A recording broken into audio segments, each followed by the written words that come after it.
Welcome to the WP Builds podcast, bringing you the latest news from the WordPress community. Now, welcome your hosts,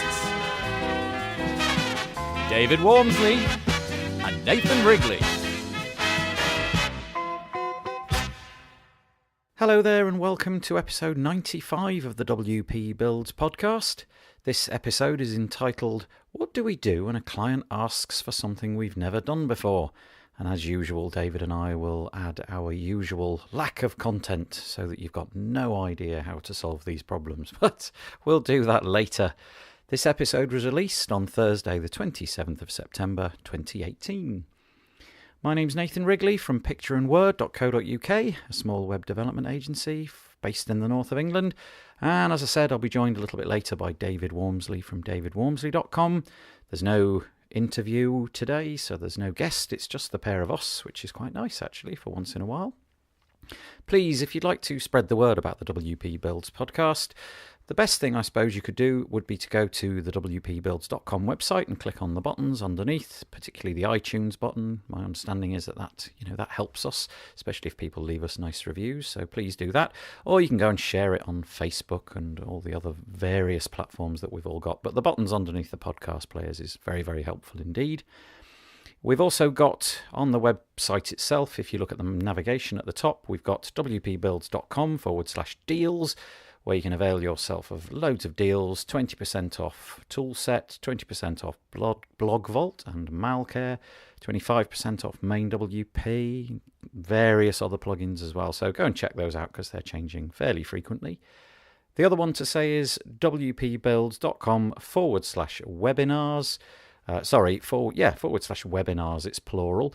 And we've got a webinar. If you're listening to this the day this podcast came out, then we've got two webinars today, one with James Rose from Content Snare and one from Adam Hempenstall from Better Proposals. And if you go to that page on the wpbuilds.com website /webinars, you'll be able to sign up for both of those. And we've got another one in a few weeks with Tom Carlos from Beaver Team Pro. So yeah, lots and lots going on there. That's really, really fun. The other one to say is we've got a competition on at the moment. It's for 10,000 image compressions from WP Compress. If you go to wpbuilds.com/win, you'll be able to enter that competition. And as always, the more that you share it, the greater your chances are of winning. Okay, as you may know, we decided to change up the podcast a little bit and return to a sort of more familiar format where we have one episode with an interview and then one episode with just David and I, or possibly a guest, having a bit of a discussion. It's not necessarily going to be alternating week by week, but this week it's a discussion just with David and I, no guests on, and we're talking about the subject of what do we do when a client asks for something we've never done before. Obviously, this is a problem that we all face. We've all had imposter syndrome. We've all tried to struggle with things that are well beyond us, or we simply don't know what to do. And David and I discuss our strategies and what we do in this week's episode. As always, sincere appreciation for you listening. Very, very much appreciated. And I hope you enjoy the podcast. Thanks a lot. And today we're discussing what we do when a client asks for something we've never done before. That's a punchy title, isn't it? Yeah, that's really pithy. The answer, of course, is one word. It's run. No, we bluff it. Well, we've asked this question, haven't we? We've actually, I put a little post up, which I rarely do, on the WP Builds Facebook group, and there was good conversation on this. So you got an awful lot of very interesting replies. I would say there's about 15 more or less different replies. Everybody's got a slightly different approach, which is fascinating. Should we talk about those later? Do you want to tell us what you do first? Yeah, well, what I realised from actually reading those, I've done a few things. So I think when I started off and I was all keen to do this as a job, I just wanted to get into everything. So if somebody asked me, it was nearly all stuff I've not done before. So I'd be keen to go off and learn it and say, yeah, I can do this.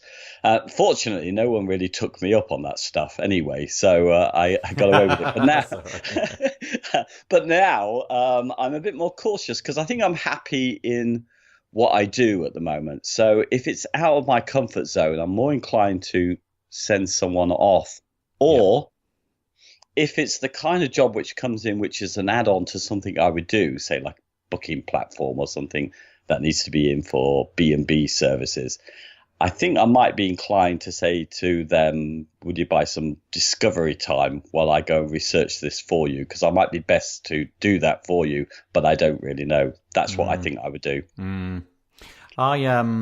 I have there's lots of things, and I'm very similar to you in the respect that over time I've become a little bit more reluctant to take on things that I can't do. But I do remember when I started out doing this, well, actually, when I started out doing this, things were relatively straightforward anyway. It was just HTML and table-based layouts and things, so nobody wanted anything complicated. And then, server-side languages came along and CMSs came along, and all of a sudden the expectations from clients went up because they knew that these things were kind of possible.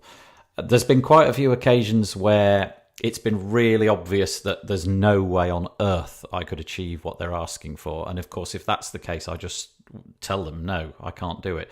Mostly that can be weeded out for me either on a phone call or in emails, although I have got to a meeting once or twice, and at that point it's become obvious, and I felt really uncomfortable sitting there thinking, they're talking, they're doing their pitch, I'm listening, and from about the second minute in, I thought, all of this is a waste of time. I should just stop them now, but I don't have the heart to do it. So I let them talk, and in a couple of cases just sort of said, I'll go away and think about it, and then came back and said, I can't do it, which was a bit sheepish of me, but there you go. It's just how I am.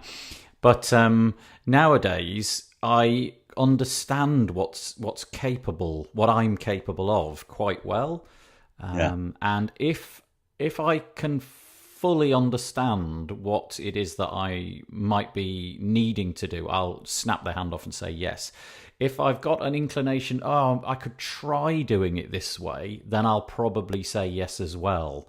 It's been a long time since somebody gave me a proposal where I hadn't the faintest idea what I was doing.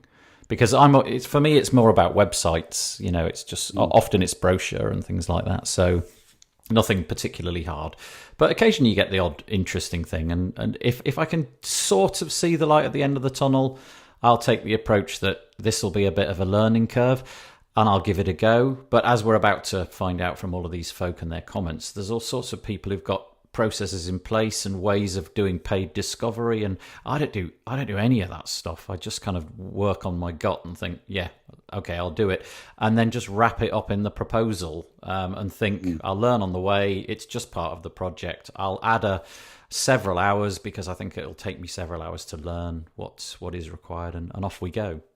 Yeah. I guess this can creep up anyway halfway through a project. Especially, when we define what we're doing, we often miss bits out, don't we? Like how perhaps elements will interact, which you won't know until you're into the project.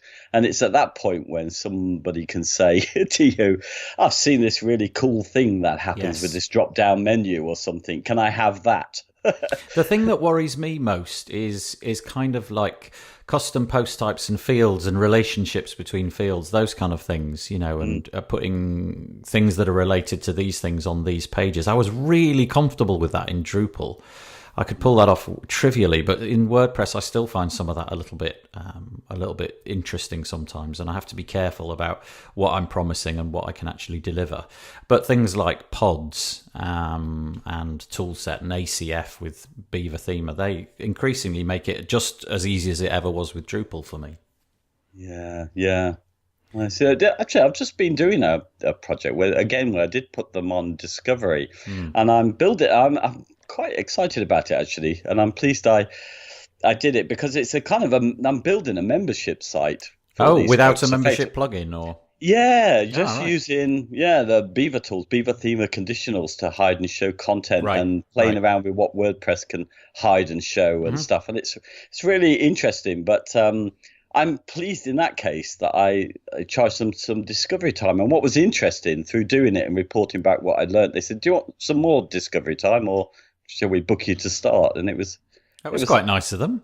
Yeah, I thought so. I didn't expect it to go that way, to be honest. So I know this is a bit of a tangent that we're not necessarily supposed to go down, but why did you select to do it in that more complicated way where it's all on you, as opposed to selecting a well-established and well-known, tried and tested memberships plugin?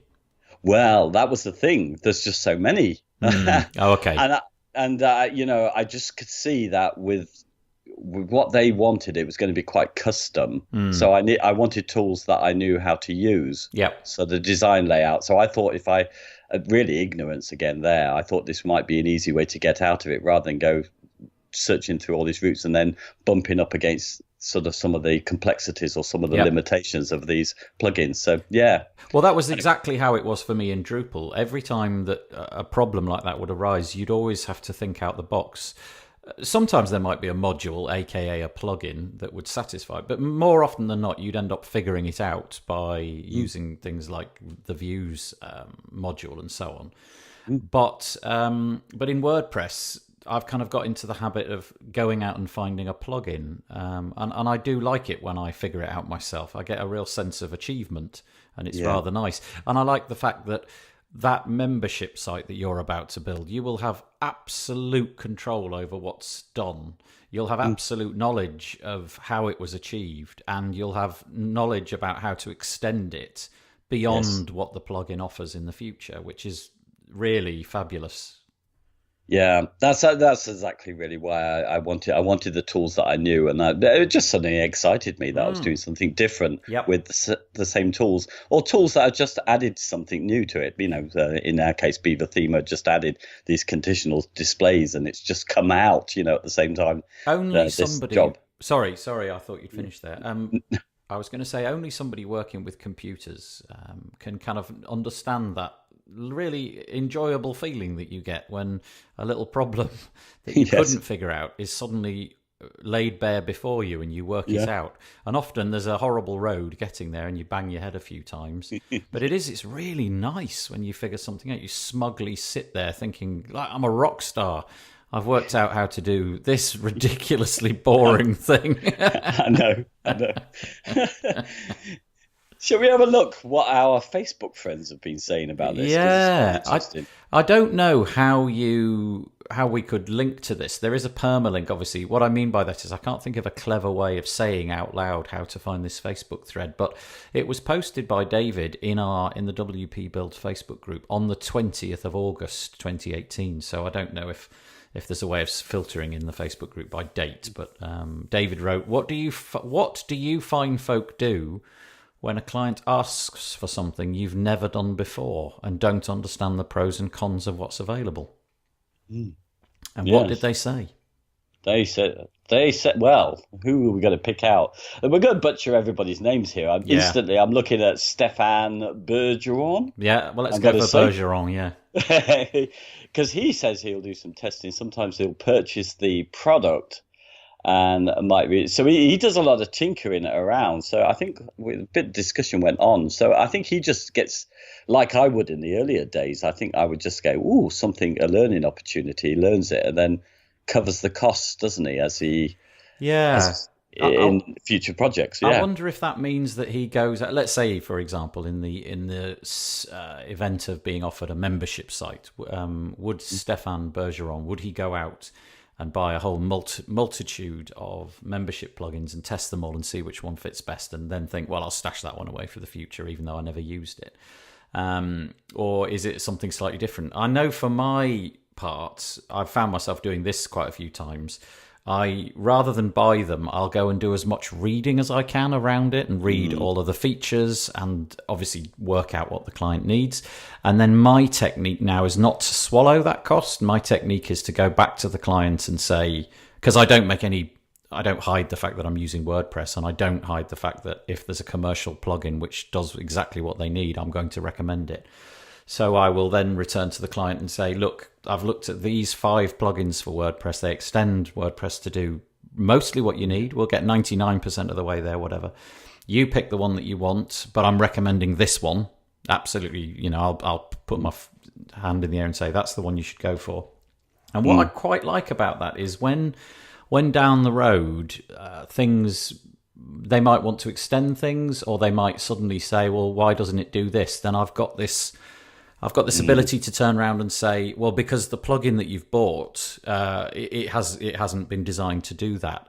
It's limited in that sense, and it can't do that. And I'm sorry, we're unable to do it. And that's worked in my benefit a few times. Yes. Makes sense. I mean, Stefan does also, same as Bernard. And now I've got to butcher his name. He's a former guest. Bernard Granot. Granot. Okay, yeah. I was going to say it right. Okay. Yeah, so he's another person who does talk to people in Facebook or Slack, to try and get some info on that. But do you not find this, when you're saying that, you go and suggest plugin, but are you going by your peers as well from these groups? Yeah, I would do. So the two things are tied, aren't they? I would do what Bernard is suggesting. That is to say, go and ask the peers. And I would probably ask in this WP Builds Facebook group and perhaps one or two others and listen to the replies. And then there are other, direct email channels that I've got to people that I know have been doing this for a long time. And I'll listen to all of them. And if they can say, sometimes a consensus comes out, doesn't it? Oh, you want this one. This one is the best one. We've tried them all. And so I do. I listen to my peers. That would be my first point of call, as well as Google. And I do pay quite a lot of attention to Google. And I look at the age of the website, and I know you do this as well. I look at actually, I think you taught me to do this. I look at the credibility of who's put it out and how long they've been going, and if you've got any way of contacting them, and what kind of office hours they keep, and all of that kind of stuff. Yeah, that helps me a lot. But I think the peers thing is priceless in this day and age with Facebook groups and a whole load of other ways, Slack channels and things. I can't see the harm in doing that. That seems like a really sensible idea from Bernard there. Yeah. Don't you think it's a bit, I mean, we're talking about membership plugins. I mean, Chris Lemmer did that huge review with like 30 plugins or something, Yep. I mean, I would want to look and see which he picked out as his top 3. But of course, he's got caveats for all of these. And because they all have the place. Maybe some are better than others. And I just think, this was always my issue. Who pays for that time, Yes, that's I know what you mean. Yeah, you're right. In a period of time a couple of years ago when I was looking for membership plugins for a website, his stuff did come up. And because of the fact he has been putting stuff out for so long, and he has been tasked himself with keeping membership sites, keeping a track of what they all do. I found him to be very authoritative, and the things that he thought such and such did well at, and such did poorly at, that influenced me quite a lot. And I did actually purchase a membership plugin based upon what he said. So yes, I would take him to be one of my peers in a way, although it's not quite the same thing in that I didn't communicate with Chris Lemmer. I just read what he wrote. But of course, there's always a little bit mindful about why those things have been written, and sometimes, obviously, they're written for affiliate links, possibly. Sometimes they're written just because the person really, really wants to do it, and it's just philanthropic. And so I guess you've got to be a little bit mindful of the purpose of writing it before you necessarily jump in and take the conclusions as read. Another thing which I always find with these kind of reviews where they compare membership plugins or hosting is you get to the end and they never say which they think is the best. They always go, oh, typical, but we think they're all great. And they're all perfect depending on what you need. And in the end, all that you've read is just nothing, because they haven't actually jumped to one or another. And you know what? There's also another issue when we take our peers. I do listen, but I also contribute. I try to stop myself doing this as well. Is that when somebody's asking for recommendations, you jump in with your favorite tool. Yes. Not necessarily having any idea of whether it's going to fit their purposes, but you just want to say, I use this tool. Yes. Yeah. Absolutely. And also, you become, when you use these things, you become a bit wedded to them, don't you? And because you've spent such a long time figuring out the nuances of them and how this one works and what these menu items all mean and what do they do on the front end, you kind of, it's almost like a little relationship building there. And so you become invested in it and it becomes your favorite. I absolutely agree with that. So when somebody asks you, well, this is the one I use, it's the best without a doubt because I use it, blah, blah, blah. So yes, I'm probably as guilty as that of the next person. Who else have we got? Well, I think the first person on the thread to pipe up with, it's the whole, is Brett. Let me just say his name, Brett Redvers. Is that Yes, right? yes, Brett Okay. Redvers, yeah. Yeah, no, I really like this guy. I've talked to him in a lot of places. But he says, isn't that the whole fun of being a web developer? So in terms of talking about who's, paying for this, as soon as he's got an opportunity to learn new stuff, he's on that. And then he's just going to build the cost into all future projects because he's going to, be worth more for his new learning. And I thought, well, yeah, that's how I started, I guess. That's a really good point. If you basically charge somebody for it once, and then that skill set is then in your back pocket, Yeah. and you can use it forevermore, and you become more valuable as a person. I suppose it's hard to advertise that quality that you now have. It's hard to keep a track with potential new clients of what are the list of things that I can achieve, but it can go in your portfolio and they can see the things that you've done. The only thing I would say is about this is that I think it cuts both ways. It is the greatest of pleasures, as I said, when you figure something out and you get that feeling of, but it is also the most horrible of feelings when you have been banging your head and you haven't found the light at the end of the tunnel. Yes. I seriously suspect that Brett is kind of half my age and a lot sharper than me. Yeah, he's actually able to get to the answers. You Yes. and I remember coming to the end of, this is about 2 weeks ago, and I was trying to work something out, and it took me a couple of days, and at the end of both of the days when I'd finally switched the computer off, and actually a habit of mine is to try not, it's subliminal really, but I don't tend to switch the computer off unless I've figured out the problem. So when I finally switch the computer off, it's like admitting defeat, and I get a bit like, and go and moan to the people in my family. But then, a couple of days later, when you do finally figure it out, it's like, yes. And very often, I will then shut the computer down at that point thinking, well, I've been busting a gut for way longer than I should have been doing on this. I'm stopping now because I've now worked it out. Yeah. Go off and sit in the park or something instead. I think Maud Cohen, she said something which I think probably does reflect what I do really, which is if it's something that I'd like to learn, then I'll take the project. If not, I'll refer it to someone else. And Jim Galliano's not afraid of, sending stuff that he doesn't want to do or doesn't know to someone else as well. So I wonder if that's a mark of being in the game a little bit longer or a bit more mature, because I certainly did not do that. I took as much as I could on, like I said, and hoped that I could achieve it. Whereas now, and I know this is true of you, you now know what you can achieve a little bit more, and so more likely to refer the stuff on. Good point. And you got to stay happy, haven't you, as well? That's one of the key things. People in our business can easily burn out with this stuff, and so I protect it for that. So sometimes I don't want to learn stuff that I think is going to stress me too much. So well, you've set your new business up very much to cut this whole mess out, haven't you?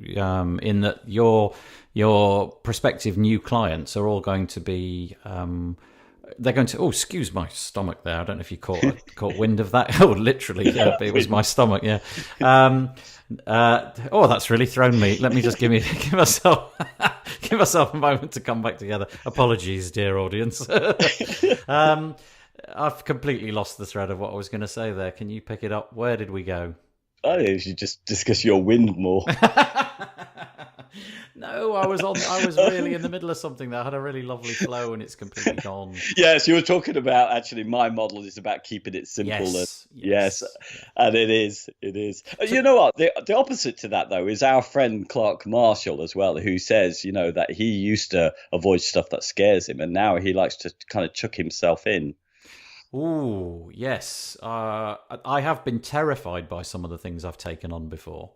Properly scared. And in fact, I remember the most scared I've ever been doing a web development project was taking on a Magento site. This is going back years. Taking on a Magento site. It was the first one I'd ever done with Magento, and being utterly petrified with every single thing that I did because the capacity to break it was so great for me, being a noob. Yeah. And the fear was so horrific that I swore I wouldn't do it again. And of course, It didn't last long. I did it again because I immediately, like we were saying earlier, I assumed, well, I've got that under my belt now. It'll be a little bit easier, and it did. Of course, it did. It got easier, but I really, really don't enjoy that feeling of, am I going to break this? Can I pull this off? It's horrible, which is why I like your model so much. Your DI, I'm going to call it DIY. It's not that, is it? Do it with us. Do it with us. Do it with us model of building websites, because you've got a very limited scope. There's not much chance for scope creep. Then it's not in the price point to have this uber smashing new feature that nobody's ever seen before with these ultra complicated things. Yeah, They get more pragmatic, like I do with it. Yeah, they just think, oh, well, if we can finish up in a day, then we'll have this simple menu. But if I've given them a fixed price, then they're going to try and get as much as they can out of it. So they get more complex. But hey, you know what? There's another dimension in this which didn't come out in this. Do you think you change according to how much responsibility that website might have? So a bigger client that's going to have, I don't know, thousands, hundreds of thousands of people visiting a day. Is that going to change what you might be afraid of doing or not? But no, it's more the budget, I think. To me, it would be, if they're giving me X, then I'm very unlikely to do something out of my comfort zone. But if they're giving me 10x, I'm just making this up, then maybe I would. I'm more likely to be persuaded by somebody who's got a larger wallet to try something out. But it's always just me, on the whole, it's just me. So all of that stuff stretches out the development time. And sometimes just working out those new bits can eat up so much of the time that you've allocated to the project. Let's say it's 3 weeks turnaround time or something. Very often just figuring out those little things can take up the entire 3 weeks. And that's usually the way I approach it. If there's something brand new in there, I'll do that first, which is not necessarily the cleverest thing to do, because then you end up with nothing to show them for a very large proportion of the time. Yes. Sometimes I think it'd be better if I actually built the main body of the site, made it look nice, put the menu items in, and then crack on with the difficult stuff. But I would kind of rather unearth the horrible problems that lie in store early on. And I've got myself into a bit of bother a few times with that exact problem. Yeah. Matthew Granite said something which I've noticed as well. I don't know if it's true for you. He says for some reason he gets similar feature requests from 2 or more clients at around the same time. Is that something that you get? No. Oh, okay. I mean, mostly I don't get too many of these feature requests. It's kind of few and far between, something extraordinarily weird. Mostly I just get brochure sites these days, so I'm heading in the direction of you. So no, there doesn't seem to be a pattern to it, to be honest. I'll tell you who else wrote something interesting though, and that was Dan Flower, and he wrote, interesting post. I usually tell the client up front that I'm not sure of the best solution and then go away and research possible avenues. That is something I do. I say I'll go away. So imagine this is not a discovery session. Imagine this is at the point where they've paid the deposit or something, and you're now sitting in their office and working out exactly how to go about it, and they spring this on you. I would probably do all of the stuff that I can do in that meeting and then say, right, I'm going to go away and figure out how to do this. Then I would allocate a proportion of time and see how it goes. And if it turns out to be harder than I imagined, I probably would go back to the client and ask for usually a bit more time, because I'm kind of reluctant to go back and argue about the price before I've actually done anything. But if it was horrible at that point, and I realised that I'd bitten off more than I could chew, I might go back and talk about the price. I wonder if anybody listening to this has ever got into a project and then realised they couldn't do it and actually backed out of a project. Oh, yeah. Have you ever done that? No. Well, I got close to it. One of the first jobs there, I just didn't know how to do the final bit, which I didn't know about. It was kind of thrown in. Oh, yes, didn't we mention that the site also needs to do this? And yeah, it was a week of sleepless nights, and I managed to pull it off. But that was a point where I was thinking I was going to need to raise my hand and just say, you've employed an idiot. I'm sorry. For me, these things tend to be like little scope creep things. As an example would be, I had the client phone up the other week, and the site was almost built, and then they suddenly said, "Can we make this button geolocation aware so that it shows a different message if they're in the United States than it does if they're in Europe?" And that stuff I'd never done before on a button, but it suddenly occurred to me, I'll bet there's a way to do it in WordPress. And sure enough, a quick Google worked out that yes, this can be done. And now, of course, with things like Beaver Team, you can do that with conditional logic within Beaver Builder. But I didn't know that at the time, and so I just sort of closed it down and said, no, that's not part of this project. That'll have to wait.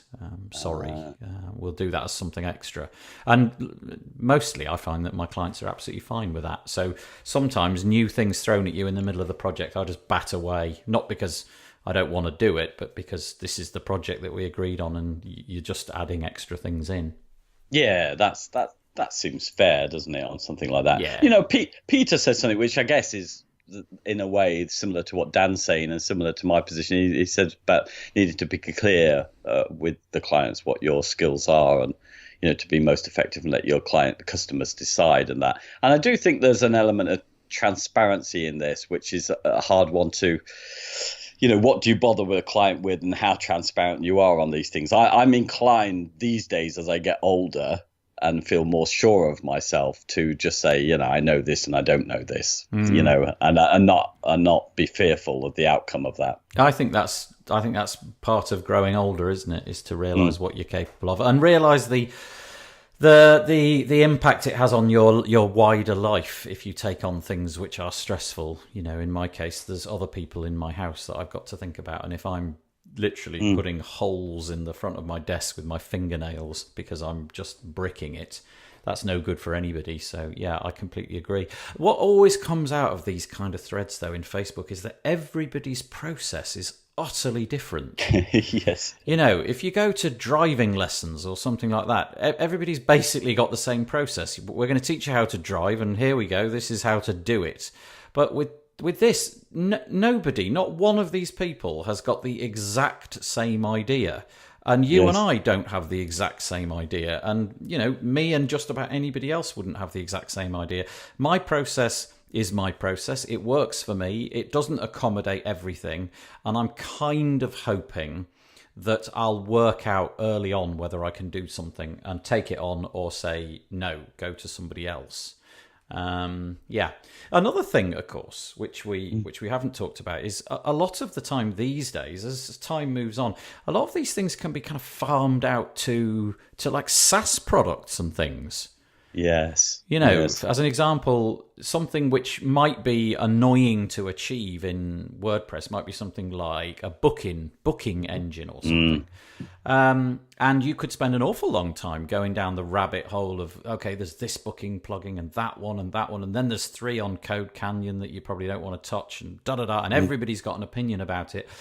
Where actually the best solution might be, look, here's 3 SaaS products. We can embed them into your website. It's $10 a month. There's the answer to all your prayers, and it's completely bulletproof, and they'll take on the responsibility for it.